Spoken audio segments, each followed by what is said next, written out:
안녕하세요. 항상 듣기만 하던 사연 채널에 제 경험담을 보내봅니다. 저는 밀린 냉장고 청소를 할 때, 팔 걷어붙이고 욕실 청소할 때, 특히나 사연 채널을 꼭 재생시켜 놓는답니다. 그러면 시간 가는 줄 모르고 지루하지 않게 청소를 하게 되더라고요. 만약 저에게 있었던 일을 사연으로 내놓는다면 그게 누군가에겐 하루 중에 즐거운 시간이 될 수 있지 않을까 싶어서 설레는 마음으로 신청하게 됐습니다. 전 어쩌다 보니 시댁 집안의 맏며느리로 시집을 간 사람이에요. 남편이 3형제 중에서 장남인데 실질적으로는 총 4형제라고 할 수 있습니다. 한 명은 남편의 사촌인데요. 집안 사정이 있어 이 집 식구가 됐죠. 아무튼 이 사촌 형제까지 합쳐 4형제인 건데요. 첫째인 남편은 공고를 나왔어요. 공업고등학교 다들 뭔지 아시죠?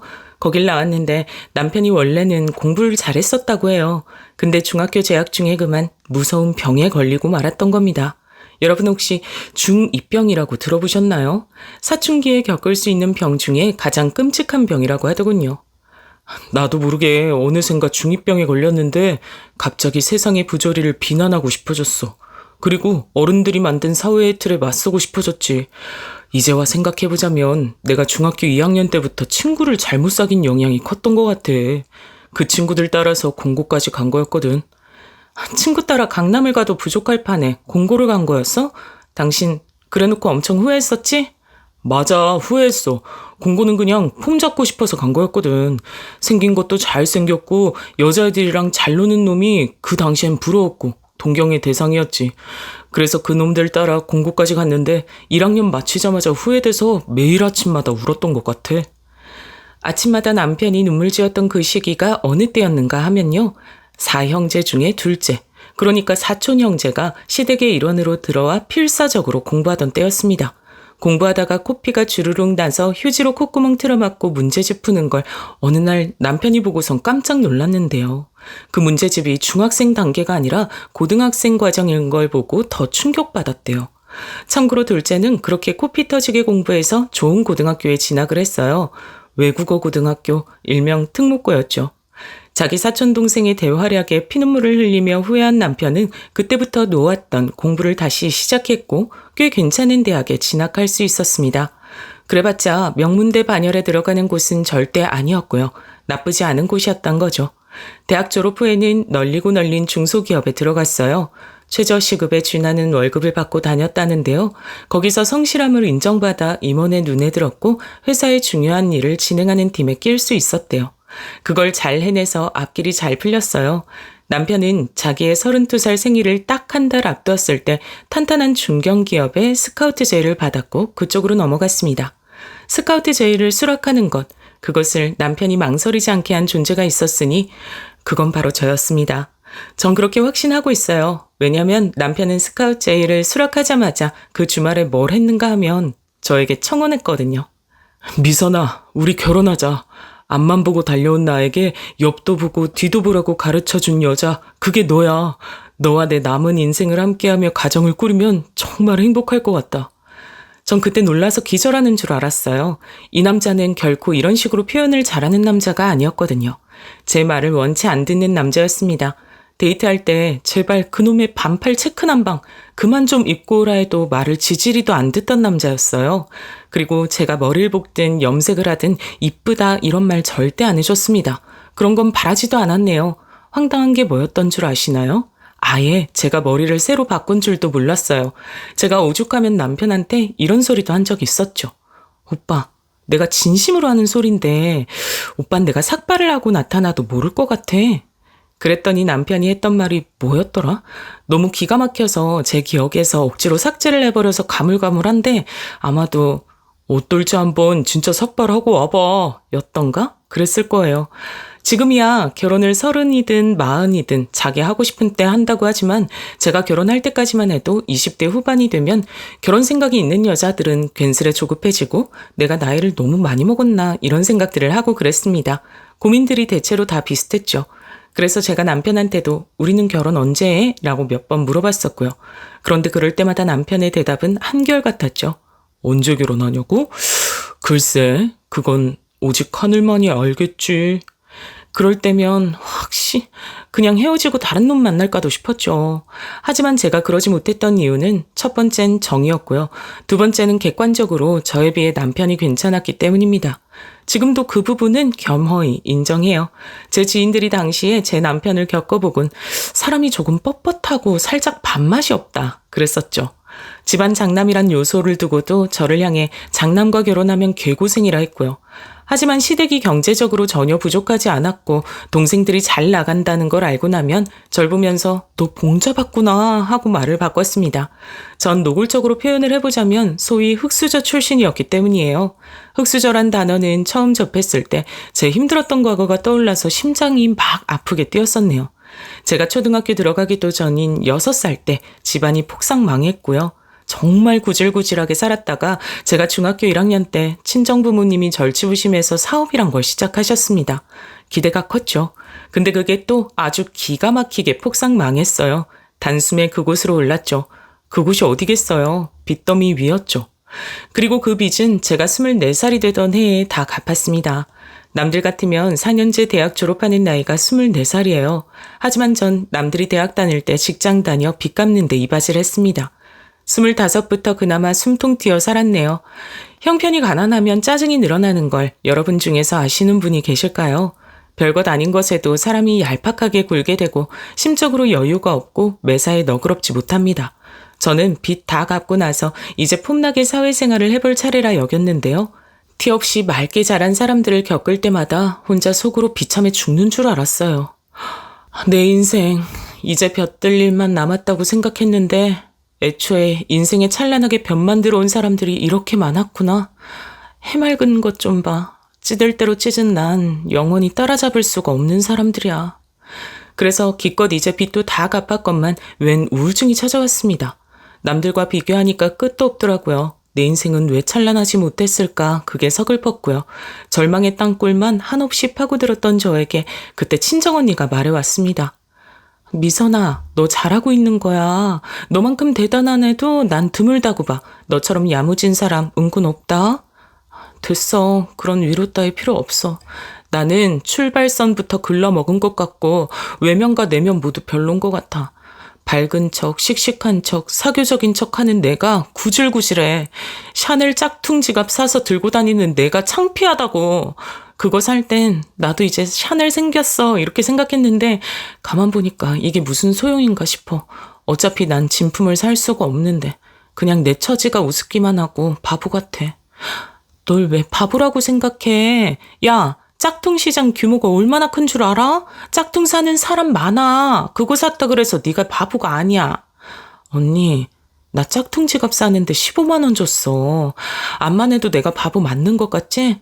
정교한 거라서 15만 원이면 싼 거라고 판매자가 그랬는데 내가 속은 거지. 눈탱이 맞은 거야. 실밥 다 튀어나온 짝퉁을 15만 원? 그거 원가 3만 원도 안 하게 생겼어. 미선아, 울지 말고 내 얘기 들어봐. 너는 앞으로 결혼만 잘하면 장땡이야. 여자 인생 결혼 잘하면 그걸로 되는 거란 말 난 개인적으로 너무 싫어하지만 어떻게 보면 틀린 말도 아니더라. 눈탱이 맞은 걸론 널 결코 나를 따라올 수가 없어. 나를 봐. 네 형부 같은 재활용 불가능한 놈을 만나 개고생하잖아. 결혼 잘못해서 부모님 가슴에 대목 받고 내 코가 석자라서 부모님 한번 도와드리지를 못하고 넌 앞으로 아침에 일어나서 한번 그리고 자기 전에 한번 네 형부를 떠올리도록 해. 그러면서 다짐하는 거야. 그런 남자 피해서 좋은 남자랑 결혼하고 밝은 인생 살자. 갑자기 친정언니가 왜 이런 희한한 연설을 하는 걸까 싶어 아리송했는데 곱씹으니까 틀린 말이 아니었을 뿐더러 묘하게 설득력이 있었어요. 잠깐만, 결혼? 그러고 보니까 나한테 슬슬 결혼 안 하냐면서 남자 소개시켜주겠다는 언니들이 몇 명 있었는데 그럼 소개를 받아볼까? 내가 왜 결혼 생각을 못했지? 솔깃해서 소개를 받아봤고 그 이후론 연애를 시작했다가 상대의 이상한 면모에 깜짝 놀라서 헤어지는 과정을 반복했습니다. 그러다가 뭔가 지쳐서 이젠 누구를 만나고 싶지 않아졌을 때였어요. 외근을 나갔다 잠시 카페에 들러 멍하게 앉아있었는데 전에 헤어졌던 이상한 놈이 절 발견하고 다가온 겁니다. 진짜 너무 이상한 놈이었어서 헤어졌던 건데 이거 큰일 났다 싶었죠. 아니나 달라요? 그놈이 저한테 다가오더니 다짜고짜 쌍욕을 뱉었고 자기와 다시 만나주지 않으면 가만 안 두겠다 그랬습니다. 제가 위기에 처했던 그때 옆 테이블에서 혼자 커피를 마시고 있던 남자가 일어나더니 다가와서 이렇게 말했어요. 여자분이 싫다는 표정 딱 찍고 있는데 그 앞에서 윽박을 질러? 이거 완전히 남자 망신 다 시키는 놈이네. 이상한 놈은 발끈하면서도 자기보다 덩치가 좋은 남자 앞에선 차마 못 가불더군요. 그대로 주랭랑을 쳤어요. 저는 도움을 준 남자분께 고맙다는 인사를 드렸고 그게 남편과의 첫 만남이었습니다. 사실 제가 적극적으로 들이댔어요. 고마워서 밥 사주고 싶다. 고마워서 직접 뜬 목도리를 드리고 싶다. 고마워서 영화 보여드리고 싶다. 이런 수작을 끝도 없이 부렸죠. 그래서 사귀게 됐지만 결혼에 꼴이 날 수 있을진 반신반의였습니다. 근데 예고도 없이 저에게 청혼을 했던 거예요. 자기가 이제 좋은 곳에 이직하게 됐으니 청혼할 자신감이 넘친다 그랬습니다. 꿈에 그리던 청혼인데 갑작스럽게 롯데월드의 롤러코스터 대기줄에서 받게 되다니. 심지어 저희를 빼고는 남자 중학생 단체였어요. 중학생들이 휘파람 불면서 놀려대는 가운데 저는 그 청혼을 받아들였습니다. 기쁨의 눈물인지 당황의 눈물인지가 그렇게 흐르더라고요. 시부모님께선 저희 결혼을 무척 반기셨습니다. 전 제가 환영받을 거라고는 상상도 못했기에 너무 놀랐는데 시부모님께는 그럴 만한 이유가 있었죠. 시아버지께서 근엄하게 하신 말씀입니다. 장남보다 동생이 먼저 결혼해서 은근 신경 쓰였는데 이제야 마음이 놓이는구나. 얼른 결혼 날짜부터 잡자. 다름이 아니라 형제들 중 셋째가 결혼을 가장 이르게 했던 거예요. 그래서 맏며느리인 저보다 셋째 며느리인 동서가 시댁에 먼저 입성을 했습니다. 또한 둘째 시동생은 이미 그때 결혼할 상대가 있었죠. 그러니 시부모님께선 장남은 언제나 결혼하나 이러면서 조마조마 하셨던 거예요. 저희 부부의 결혼식 날짜를 더 이르게 잡으셨습니다. 저희가 결혼하고 나서 딱 반년 뒤에 둘째네가 결혼했고 마지막으로 넷째네가 결혼을 했어요. 저는 제 아래로 동서만 셋인 거였죠. 참고로 시동생들 직업은 둘째는 외국계 기업, 셋째는 회사 다니다 금방 나와서 자기 회사를 작게 차렸기에 사장이었고 넷째는 대기업에 다녔습니다. 다들 내노라 하는 인재들이라 할 수 있네요. 그러니 제 남편이 중2병을 그토록 후회했던 거예요. 암튼 이런 시동생들이 과연 어떤 여자들과 결혼을 했을까요? 자기들처럼 고학력자에다가 직업도 빵빵한 여자? 아니요, 딱히 그렇진 않았죠. 사실 동서들은 하는 일이란 게 없다시피 했습니다. 자기 친정 식구들 하는 일에나 기웃거리며 좀 거들고 그러면서 사는 설정이었죠. 집안 살림이나 열심히 하고 내조의 여왕으로나 거듭나고요. 그래도 되는 자격들이 동서들에겐 공통적으로 있었습니다. 왜냐하면 셋 다 집안이 잘 살았거든요. 저처럼 가난에 허덕이며 빚을 갚으며 각종 우여곡절을 겪어온 사람과는 전혀 딴판인 세상에서 살아온 사람들이었죠. 저는 몹시 당황했습니다. 설마 저 빼고 다들 유복한 집안 배경을 가지고 있을 줄이야. 이건 상상 밖이었어요.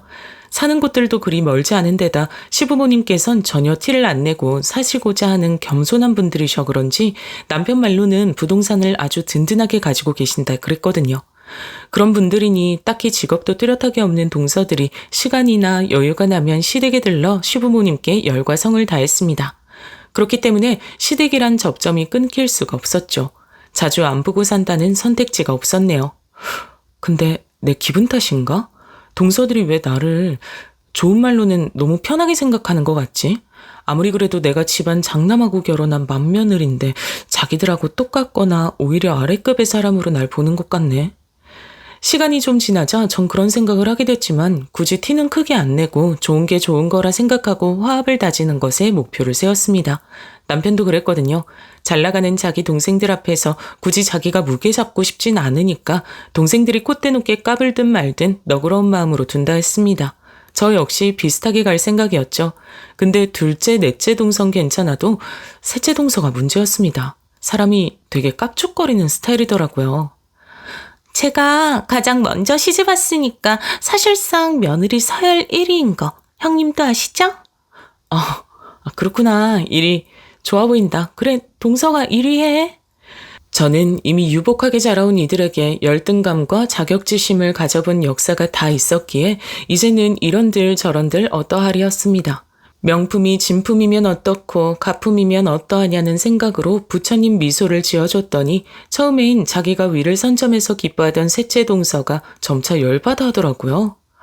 형님은 그럴 때 제일 없어 보이는 거 아세요? 아무렇지 않은 척 하실 때요. 속으론 나만 친정 백없어서 쪽팔린다. 이렇게 생각하시는 거 뻔한데 겉으론 상관없는 척 하시니까 보는 사람 입장에선 너무 웃겨요. 그러면서 정말 푹 하는 소리를 내더라고요. 그런데 옆에서 듣고 있던 둘째, 넷째 동서는 그런 셋째 동서를 나무라긴커녕 방관하듯 모른 척을 했죠. 그게 뭐겠어요? 자기들도 내심 저 혼자 집안이 빈약하니까 절 우습게 본다는 거였죠. 어이가 없었는데 유치한 장단에 맞춰주고 싶지 않아 그냥 피식 웃고 넘겼습니다. 그러자 셋째 동서가 절 못마땅하게 째려봤죠. 사실 언제나 늘 항상 저를 날카롭게 째려봤어요. 눈에 가시 보듯이요. 그걸 시부모님이 계신 자리에선 잘만 행했기에 제가 참 어떻게 대처해야 할지 난감했습니다. 시부모님께선 자식들끼리 며느리들끼리 자기 일들은 알아서 하란 주의셨어요. 어른이 개입하는 걸 촌스럽게 보시는 듯 했습니다. 거드름 잘 피우는 자기 동생들을 제 남편도 너그러이 두는 마당에 제가 덩체 뭐나 된다고 동서들에게 대체 무슨 명목으로 기강을 잡겠어요. 확 닿진 않은 일은 친정언니와 통화하면서 풀어버리고 그저 물 흐르는 대로 살고자 했습니다. 그러다 보니 사실 시댁에선 서열 정리라는 게 옳게 안 돼서 기강이 해이하긴 했어요. 며느리들 중에선 셋째가 혼자 나서 시부모님께 아양 떨고 둘째와 넷째를 자기 수족처럼 부리고 첫째인 저를 왕따시키고 모욕 주고 싶어 늘 안달이고 그랬습니다. 시동생들은 부창부수란 말처럼 셋째 시동생이 활발하고 드센 편이었는데 둘째도 약간은 만만치 않았네요. 암튼 멀리서 보면 희극이고 가까이서 보면 비극인 시댁의 현황을 뒤집는 사건은 예기치 못한 지점에서 일어났습니다.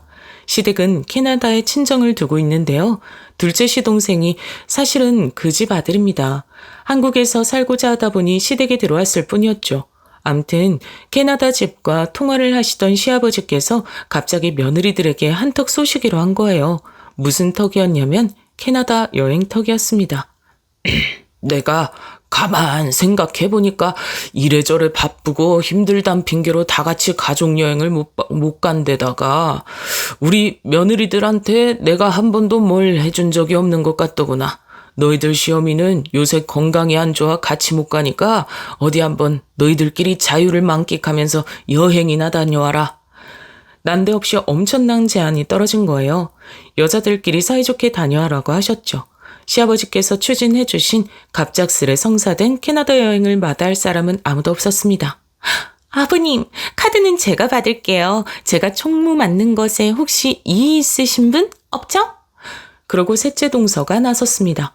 그런 걸 가장 잘 알고 도맡아서 진행할 자신이 있다고 하니까 전적으로 맡기겠다 했어요. 급하게 결정된 여행이었기에 단연 가장 먼저 이루어져야 할 것은 비행기표 예매였죠. 언제나 예매를 하려나 속으로 궁금해하고 있었는데 셋째 동서한테 먼저 아무 얘기가 없어 결국은 먼저 연락을 해봤습니다. 형님, 제가 연락드리려던 참이었는데 그 짧은 새를 못 참으시고 먼저 연락을 다 주셨네요. 좀만 기다리시지.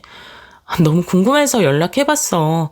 표부터 예매해야 진행될 텐데 계속 아무 말 없으니까 더 기다릴 수가 있어야지. 예매 다 해놨고요. 지금 바로 형님 카톡으로 형님 표 예매 내역 전송해드릴게요. 근데요. 자리가 다 따로라서 옆에 못 앉아갈 것 같아요. 그 이야기를 들었을 때 저는 출발까지 기간이 썩 많이 남지 않았기 때문에 자리들이 다 빠져서 그런 줄로만 당연히 그렇게 생각했었습니다. 대수롭지 않게 여기곤 수고했다, 고맙다, 인사까지 해준 후에 제 표를 확인했죠. 가장 일반적인 등급, 다들 뭔지 아시죠? 이코노미요. 저는 그 이코노미 일반석이었죠. 보고 나서 아무렇지도 않았습니다. 근데 문제는 예매자 본인 셋째 동선 물론이고 나머지 동서들까지 전부 1등석, 퍼스트 클래스라는 점이었어요. 둘째 동서가 자기 SNS에 자랑하겠다고 1등석 표 예매 내역을 일부 가린 사진을 올린 걸 보고 알았네요. 기가 찼죠. 제가 둘째 동서에게 난 일반석이다 그랬더니 당장에 그럴 리가 없을 텐데요 하며 놀라더라고요. 그래서 범인에게 연락을 해봤습니다. 셋째 동서가 처음에 변명하길 자리가 없어서 그랬다네요. 1등석에 저까지 앉을 자릿수가 부족했던 겁니다. 죄송해요. 분명히 마음씨 넓은 형님이라면 아랫동서들에게 너그레 1등석짜리 양보하실 분이라고 생각해서 제가 멋대로 판단하고 그렇게 해버렸네요. 너무 어이가 없었지만 이미 가기로 한 여행. 시작 지점부터 괜히 초를 치지 말자 싶어 그냥 입을 다물었죠. 이런 기회에 1등석 타보고 싶어 환장한 사람으로 비치고 싶지 않았던 게 솔직한 제 심정이었고요. 1등석에 자리가 더 없다는데 뭘 어쩌겠나 싶었습니다. 아쉬운 마음을 달래며 제가 문득 예매처 사이트에 직접 한번 들어가 봤어요. 그랬더니 이게 웬걸요? 기분 나쁜 반전이 절 기다리고 있었죠. 아니, 이게 대체 뭐야? 1등석에 지금 예매 가능한 자리가 2개나 남아있잖아. 혹시나 잘못 확인했나 싶어 몇 번이고 봤지만 정말이었습니다. 제가 셋째 동서에게 연락해서 그 사실을 알렸더니 조금도 놀라지 않고 누가 취소했나 보네요 했습니다. 제 자리를 일반석을 취소하고 1등석으로 할 수 있는지 자기가 알아보겠다 그랬어요. 당연히 할 수 있는 문제를 가지고 말을 참 거창하게 한다. 속으로만 저는 그렇게 생각하고 셋째 동서의 연락을 오매불만 기다렸습니다. 그런데 그날 저녁이 되고 그 다음날이 돼도 심지어는 거기서 하루가 더 지나도 연락이 없는 겁니다. 셋째 동서가 알아서 잘 해줬거니 싶었지만 불안해서 예매처에 들어가 봤더니 1등석은 이제 다 나간 상태였죠. 제 자리를 1등석으로 해줬단 것으로 이때 생각했죠. 그러니까 1등석이 이제 남아있지 않은 거라 여겼어요. 하지만 셋째 동서는 다음과 같은 말로 제 뒤통수를 아프게 만들었습니다. 형님, 그게요. 제가 1등석으로 예매를 하려고 보니까 이미 누가 자리를 채갔더라고요. 그래서 어쩔 수 없었어요. 그래, 어쩔 수 없었구나. 근데 그럼 왜 진짜 그렇게 됐다고 나한테 말을 안 해줬어? 그리고 이틀 전에 나하고 연락하고 나서 바로 1등석으로 알아봤던 거 맞아? 시간 끌다가 놓친 거 아니야? 형님, 왜 이렇게 예민하게 구세요? 여행 가기 싫으세요? 벌써부터 이렇게 예민하게 구셔서 사람 힘들게 만드실 거면 그냥 여행 가지 마세요. 뭐? 저기 동서, 그 말은 지금 나한테 같이 가지 말자 그러는 것처럼 들리는데 동선 내가 같이 가는 게 싫은가 봐. 그러자 셋째 동서는 제 성격이 예민하다고 투덜대며 일방적으로 전화를 끊었습니다. 너무 속상해서 나머지 동서들에게 물어봤어요. 그랬더니 펄쩍 뛰면서 자기들은 결코 제 자리만 일반석으로 끊어져 있는 줄 몰랐다 그랬습니다. 저는 저 혼자 너무 이렇게 일반석으로 가는 건 아니다 싶어 셋째 동서에게 그랬어요. 중간 등급인 비즈니스 자리라도 해달라고요. 저만 혼자 일반석으로 장거리 비행을 가게 된 걸 시부모님께서 하시면 대체 어떻게 보시겠냐고 그런 말까지 오죽하면 했네요. 그랬더니 셋째 동서가 보인 반응이 절 뒤집어 놨습니다. 어떻게 보시겠요? 그냥 잘 보시겠죠. 그리고 별 말씀 안 하시겠죠. 진짜 형님, 제가 이런 소리까진 안 하고 싶었는데 결국 하게 되네요. 형님은 제발 주제 파악 좀 하시면 안 돼요? 지금 뭐라 그랬어? 뭐? 주제 파악? 동서 어떻게 나한테 그런 소리를 해? 솔직히 말해서요, 형님하고 나머지 저희하고는 그게 다르잖아요. 급이라는 게 너무나도 달라요. 형님은 저희들하고 아예 급이 안 맞는데 뭘 자꾸 동등해지고 싶어가지고 기웃거리시나요? 그러실수록 사람이 볼품없어 보이는 거 본인은 모르시죠? 뭐라고 하는지 모르겠고 동서 인성 수준이 낮단 걸 알겠어. 동서, 아버님이 이거 경비 다 지원해 주셔서 그걸로 가는 건데 왜 동서가 멋대로 구는데? 급? 그래, 급 나누는 거 다 좋다 이거야. 근데 그 급 나누기를 왜 아버님이 경비 대신 여행해서 하는 거냐고. 동서야말로 자기가 뭐라도 크게 된다고 생각하나 봐? 네, 적어도 형님보단 뭐 되는 사람 맞아요. 객관적으로 그렇잖아요. 뭣도 안 되는 형님께선 이제 아버님께 쪼르르 가서 이르실 거예요? 에이, 설마 그러실 건 아니죠? 저 같으면 그냥 얌전히 주제 파악하고 일반석 앉아서 가겠어요. 언강생신, 그렇게라도 잘난 동서들하고 캐나다 여행 가는 거 감지덕지로 여기셔야죠. 그럼 될 것 가지고. 하여간에 말 한번 더럽게 많아. 지금 끝에 덧붙인 그 말 뭐야? 동서, 말하는 꼬라지가 원래도 별로였는데 지금 보니까 그 어느 때보다 심각하네. 내가 동서 좋으라도 참는 거 절대 아니고 좋게 가자고. 좋은 마음으로 마련된 여행이니까 그래서 내가 좋게 참는 거야. 알아들어? 제가 가슴에 참을 인자를 새기면서 외쳤고 셋째 동서가 코웃음 치는 소리를 마지막으로 전화를 끊었습니다. 전화를 끊고 나니까 오히려 화가 점점 더 밀려오더라고요. 왜 제가 이딴 취급을 당해야 하나 싶어 서글픈 마음도 잠시 들었습니다. 시어머니께서 무릎도 안 좋으신 마당에 제가 괜히 걱정거리 안겨드리면서 여행을 망쳐놓으면 안 된다는 생각으로 마음을 일단 다스려봤는데요. 계속 화딱지 나는 것만 어쩔 수 없더라고요. 둘째, 넷째 동서한테는 그냥 나는 1등석에 못하게 됐어 라는 말만 간략히 전했습니다. 그러자 둘 다 엄청 당황하면서도 그뿐이었고 별다른 조치를 취하진 않더라고요. 빈말이나마 저랑 바꾸실래요? 이런 말도 안 해왔고요. 그래봤자 제가 거기다 대고 그럼 바꿔줘 이렇게 말할 사람 절대 아니라는 걸 두 사람도 알았을 텐데 그럼에도 작은 성의조차 안 보인 것에 무척 씁쓸했죠. 착잡한 마음을 안고 있는데 퇴근한 남편이 저한테 짐 가방은 뭐 가져갈 거냐고 하면서 자기 여행 캐리어를 빌려가도 좋다 그랬어요. 그 말을 들으면서 남편 얼굴을 딱 보는데 제가 당하는 이런 모욕적인 취급, 어쩌면 남편의 얼굴에도 먹칠을 하는 것일지 모른다는 생각이 들었습니다. 가만 보니까 이놈의 집안 맏며느리는 물론이고 장남의 권위도 개판이잖아. 아무래도 정리라는 게 좀 필요해 보이네. 서열 정리. 갑자기 정신이 확 들더라고요. 그때부터 제 눈이 돌아갔습니다. 우선 남편에게 모든 상황을 다 털어놓았죠. 남편은 처음엔 어이없어 하면서 듣다가 제가 셋째 동서와 나눈 대화의 내용을 듣곤 열이 받아 얼굴이 빨개졌습니다. 자기가 집안 장남으로서 권위가 없기 때문에 아내인 저도 그런 취급을 당한 거라고 왠지 은연중에 그렇게 생각하는 듯 했어요. 그러니까 얼굴이 벌겋게 된 채로 입을 꾹 다문 거였죠. 전 제가 떠올려낸 아이디어를 남편에게 공유했고 다 듣고 난 남편은 자기도 따르겠다 했습니다. 그렇게 미친 행각이 시작됐죠. 우선 저희 부모는 시부모님 설득부터 들어갔어요. 어떤 설득이었는가 하면 며느리들과 함께 이번 여행에 동참해달란 것이었습니다. 시어머니께 제가 천천히 걸으시면 되고 어디 많이 걸으실 필요도 사실 없고 그저 함께 여행을 갔단 것에 의의를 두면 좋을 것 같다고 그랬죠. 제가 잘 챙겨드리겠다 말씀도 드렸고요. 그러자 시어머니께서 고심하는 얼굴로 이렇게 얘기를 해주시더군요. 사실은 내가 요새 가슴이 답답해서 어디든 바람 쐬러 나가고 싶었는데 캐나다까지 비행길은 거창한 것 같고 무엇보다 내가 무릎이 쑤시고 아픈데 이런 내가 며느리들한테 짐될까봐 걱정스러워 차마 따라 나서겠다고 하진 못했거든. 근데 같이 가자고 쪼르는 소리를 듣고 나니까 마음이 막 그쪽으로 기우네. 그러자 시아버지께서 펄쩍 뛰셨죠. 어디 가고 싶은 진작에 말을 하지 그랬냐고 하시면서 저를 향해 네 시어머니도 캐나다 가는 걸로 하자 그렇게 말씀하셨죠. 전 셋째 동서가 맡은 일이 많아 정신없을 테니 시어머니께서 합류하는 건 제가 전적으로 도맡겠다 했습니다. 그러고 나서 남편은 자기 동생들에게 연락을 했죠. 반드시 꼭 각자 아내를 공항까지 배웅하란 담보였습니다.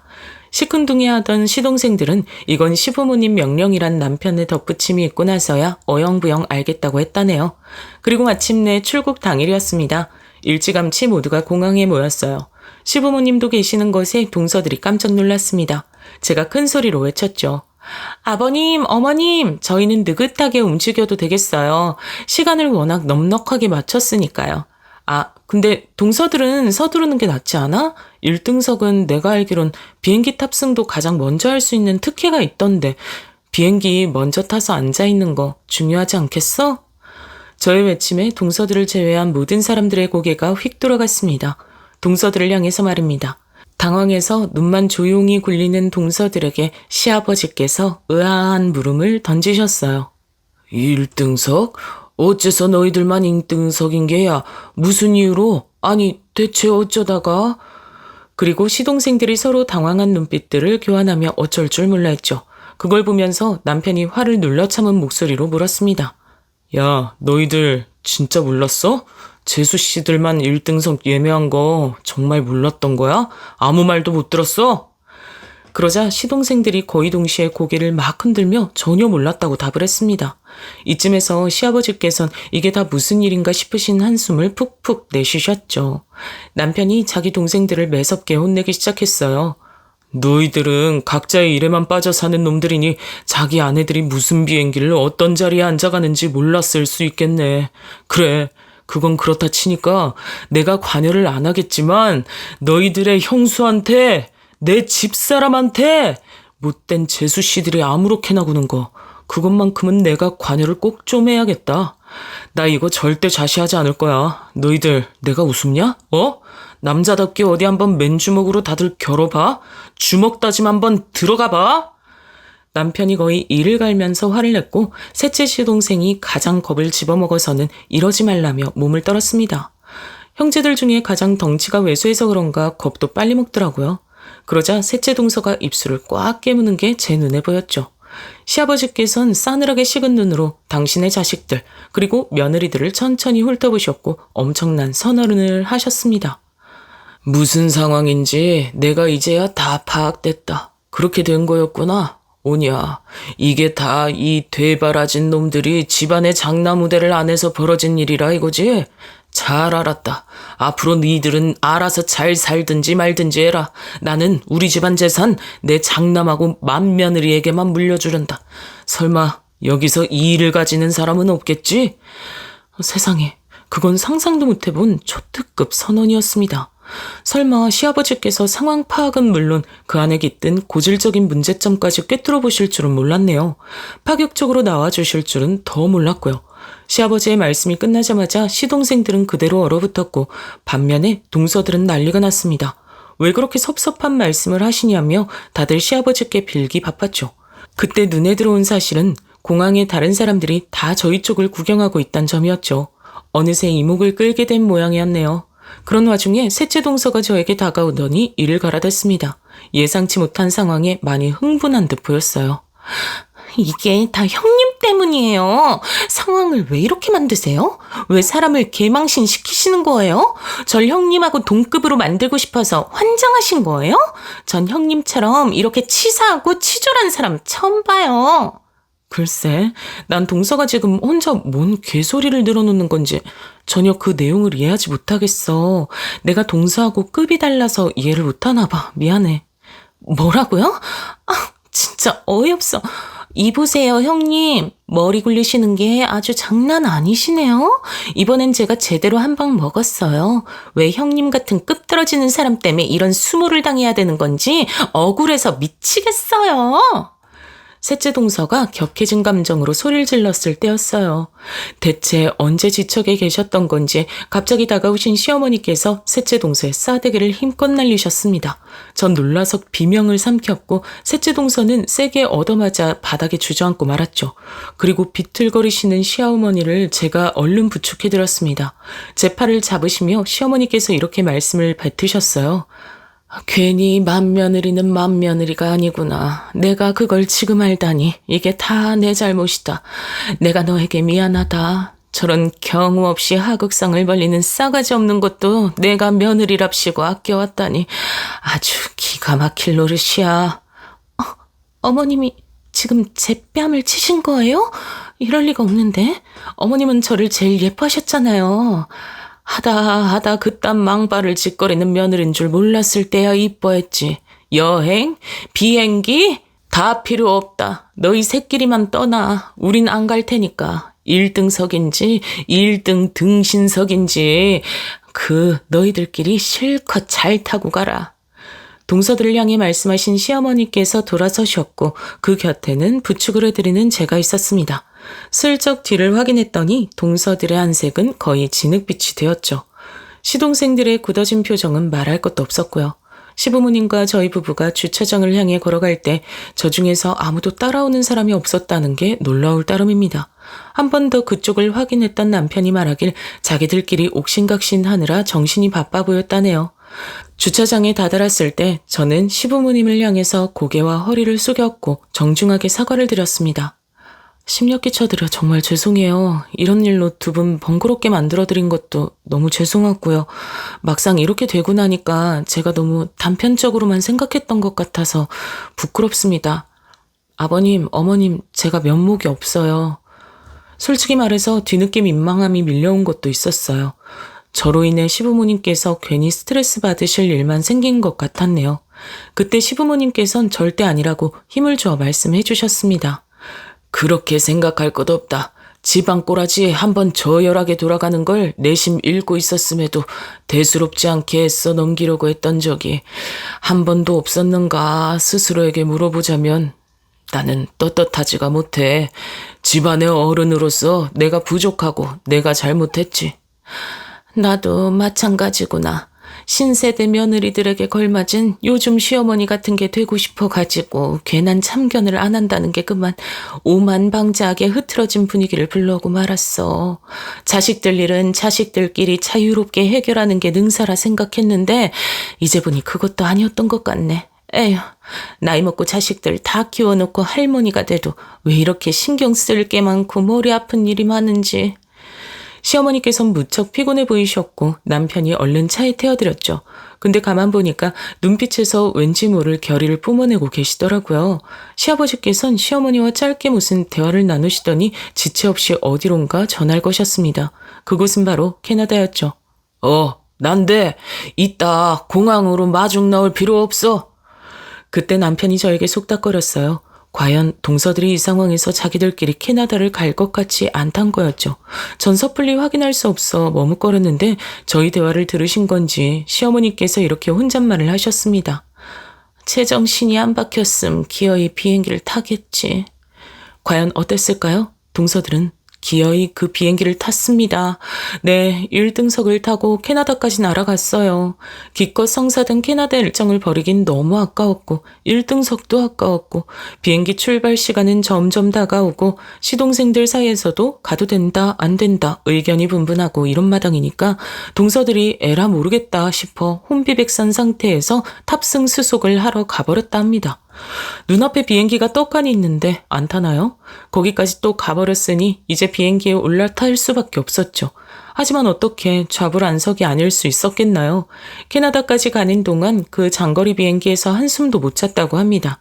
그 좋은 1등석에서도 불편해 죽는 줄 알았던 게 그날의 동서들이었던 거예요. 시동생들 중에서도 둘째가 혼자 가면 안 된다 의견이었기 때문에 둘째 동서는 1등석에 앉아 심지어 식은땀까지 흘리면서 최악의 장거리 비행 경험을 했다고 하네요. 그렇게 우여곡절 끝에 도착한 캐나다 공항에선 개미새끼 한 마리도 동서들을 반겨주지 않았죠. 아무도 마중을 안 나와 있었던 겁니다. 그러자 둘째 동서가 얼른 자기 남편에게 연락을 한 겁니다. 그러고 나서야 아무도 자기들을 마중 안 나오기로 했고 이미 자기 남편은 캐나다 친척들에게 죽도록 잔소리를 들었다는 사실을 알게 됐죠. 그걸 옆에서 들은 셋째, 넷째 동서가 바닥에 주저앉았었다네요. 바로 한국으로 돌아왔어요. 한국 가는 표가 어떻게 지하철 환승처럼 맞물리겠어요? 새로 표를 끊고 나선 공항에서 죽치고 하염없이 기다리다 돌아왔죠. 귀국한 동서들이 향한 곳은 바로 시댁이었습니다. 전 그때 시부모님의 연락을 받고서 남편하고 둘이 시댁으로 향했던 거예요. 가보니까 전에 없이 꾀재재한 느낌의 동서들이 인천공항에서 봤던 차림새 그대로 있었고 시동생들 중에선 셋째만 와 있었죠. 둘째와 넷째는 일 때문에 발목이 잡혔다고 하던데 아마 셋째는 자기 발목을 자르는 한이 있더라도 반드시 왔어야 했을 겁니다. 자기 아내가 사건의 주동자니까요. 동서들이 시부모님을 향해 연신 사과 인사를 드렸죠. 넷째 동서는 이미 눈물을 찔끔 보이는 중이었죠. 그 상황에서 바로 죄송하다고 말씀드렸어야 했는데 순서가 잘못됐던 걸 늦게 깨달았습니다. 죄송해요. 잘못했어요. 그리고 안색이 파리해진 채로 둘째 동서가 자기는 이미 캐나다 집으로부터 오만 욕을 다 들었다는 사실을 밝혔죠. 기가 푹 죽어 사과를 하던 둘째 동서는 자기 짐가방을 뒤지더니 시부모님께 그리고 저희 부부에게 선물들을 내밀었죠. 그 와중에도 면세점에 들러 선물을 샀다는 겁니다. 얼떨떨해서 받아보니까 제 것은 명품 브랜드의 화장품 몇 가지였고 남편의 것은 고급 초콜릿 과자였어요. 저희 부부의 취향을 어떻게 딱 맞히긴 했더라고요. 그러자 넷째 동서가 저희 부부에게 한 걸음 다가오더니 빠르게 속삭였습니다. 저도 이거 같이 골랐어요. 같이 면세점 돌면서 고른 거예요. 그걸 들은 셋째 동서가 단박에 눈을 부라리며 분개했습니다. 아니 어쩜 나 몰래 둘이서만 작당해서 면세점을 돌 수가 있어? 나 몰래 그런 것들은 대체 언제 산 건데 자기들만 상황 빠져나가고 싶어서 얄밉게 구는 것 좀 봐. 어이가 없다면서 이를 갈다가 아차 싶었는지 주위를 황급히 돌아본 후에 고개를 푹 숙였죠. 이때 셋째 시동생은 진짜 미치겠다는 듯이 손으로 자기 얼굴을 감싸더라고요. 시어머니께선 그런 셋째 시동생을 보시며 나지막이 말씀을 꺼내셨어요. 형보다 나은 아무 없단 거 난 우리 집 보며 절실히 깨달았어. 누가 더 낫고 말고를 따지는 것만큼 자식들 사이에 도움 안 되는 게 없단 거 내가 잘 알지. 너무 잘 알아. 그럼에도 네가 눈이 있음 이 상황을 봐라. 네 아내가 밖에서뿐만 아니라 안에서 새는 바가지 같네. 이 일을 대체 어쩜 좋아. 너 앞으로 어떻게 살래? 그러자 셋째 시동생은 조용히 무릎을 꿇었습니다. 옆에서 셋째 동서가 깜짝 놀라더라고요. 그리고 셋째 시동생이 자기한테 입모양으로 뭐해? 하자 머뭇거리며 자기도 무릎을 꿇었습니다. 제 쪽을 쳐다보더니 그제서야 저를 향한 사과를 하더군요. 죄송해요, 형님. 제가 생각이 너무 짧아서 형님을 대우해드리지 못하고 배려해드리지 못하고 나쁘게 행동했던 것 같습니다. 사과드려요. 제가 잠시 머리가 어떻게 됐나 봐요. 태도는 공손한데 뱉는 말은 아리송하더라고요. 전 입한국에 무슨 가식떨기가 필요하겠나 싶어서 시부모님을 향해 여쭈어봤습니다. 혹시 제가 하고 싶은 말을 그냥 해버려도 될지 허락을 받았네요. 그러자 두 분이 동시에 고개를 끄덕여 주셨고요. 제가 셋째 동서의 바로 앞으로 가서 내다봤습니다. 잠시 머리가 어떻게 된 게 아니라 처음부터 지금까지 쭉 머리가 어떻게 된 것 같은데? 동서, 지금도 속으로 나한테 이를 갈고 있지? 네? 아닌데요? 제 속을 형님이 어떻게 아신다 그러세요? 동서, 이 자리에서 결정하자. 앞으로 그냥 남남처럼 지낼 것인지 말 것인지. 난 가식 떨면서 억지로 그렇게 지내는 거 별로 하고 싶지가 않아. 만약에 내 앞에서 싸가지 없게 위아래도 없이 본인의 인성이 바닥난 걸 자랑하면서 계속 그런 행동할 거면 지금 이 자리에서 나와 안 보겠다고 해. 딱 결정을 해. 그럼 나도 최선을 다해서 동서 피해줄게. 근데 그게 아니면 앞으로 철저히 나를 손윗사람으로 대해줘야 할 거야. 양자택일이야. 골라. 그러자 셋째 동서의 안색이 창백해졌는데요. 옆에서 셋째 시동생이 팔꿈치로 쿡 찌르는 게 보였습니다. 팔꿈치로 찔린 셋째 동서가 울컥한 얼굴로 저에게 머리를 숙였죠. 네. 앞으로는 형님 손윗사람으로 가장 큰 형님이시란 거 정확히 인지하고 대하겠습니다. 분란 안 일으키고 얌전히 지낼게요. 다시 한번 정식으로 사과드려요.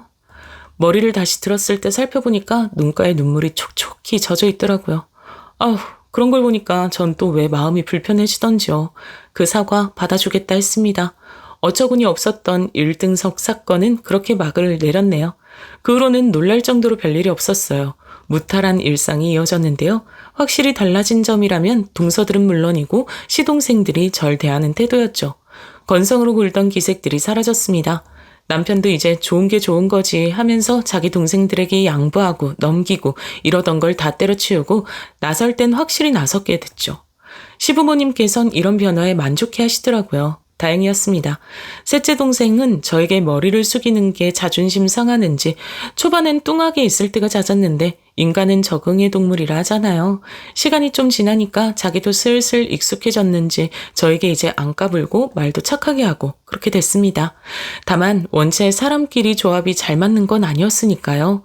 셋째 동서랑 제가 갑자기 친자매처럼 친해졌다든가 우애가 깊어졌다든가 그런 일은 없었네요.